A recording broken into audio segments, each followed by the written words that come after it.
இன்றைக்கு நாங்கள் சுறா கறி செய்ய போகிறோம். தேவையான பொருட்கள்: சுறாவை வெட்டி மஞ்சள் உப்பு தூள் போட்டு வச்சிருக்கிறேன். பெரிய வெங்காயம், சின்ன வெங்காயம், உள்ளி, கருவேப்பிலை, பச்சை மிளகாய் வெட்டி வச்சிருக்கிறேன். தாளிக்கிறதுக்கு கடுகு, பெருஞ்சீரகம், சின்ன சீரகம், வெந்தயம், 2 செத்தல் மிளகாய் கிள்ளி வச்சிருக்கேன். புளியை தண்ணியில் ஊற வச்சிருக்கிறேன். உப்பு, கோகோனட் மில்க் பவுடர், தக்காளி பழம், மேகி கியூப் 2 எடுத்து வச்சிருக்கிறேன். இது ஆப்ஷனல், உங்களுக்கு விரும்பினா போடலாம், இல்லாட்டி விடலாம். இப்போ பேனை சூடாக்கி அதில் 4 டேபிள் ஸ்பூன் நல்லெண்ணெய் விட்டுருக்கிறேன். எடுத்து வச்சிருந்த கடுகு, பெருஞ்சீரகம், சின்ன சீரகம், வெந்தயம், செத்தல் மிளகாய் எல்லாத்தையும் கொண்டா போடுறேன். இது வடிச்சோடனே பச்சை மிளகாய், கருவேப்பிலை, உள்ளியும் போடுறேன்.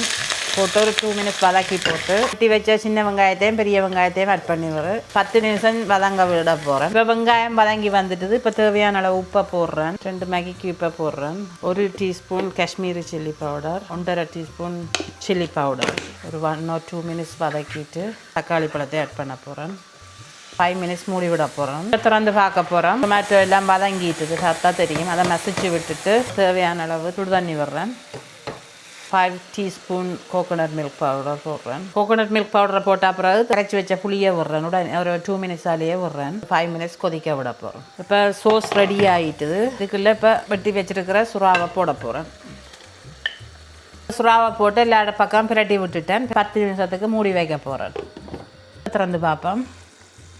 சுறா குயிக்காக அவியும். ஆனவடியாக நான் சின்ன நாயம்பட்டி இருக்கிறபடியாக குயிக்காக அவிஞ்சிட்டுது. இப்போ 1/2 டீஸ்பூன் பெருஞ்சீரகத்தூள் போடுறேன். வறுத்து அரைச்சி வச்சுருக்கிற பெருஞ்சீரகத்தூள், ஒரு கொத்து கருவேப்பிலையை, ஃப்ரெஷ் கருவேப்பிலையை போட போகிறேன்.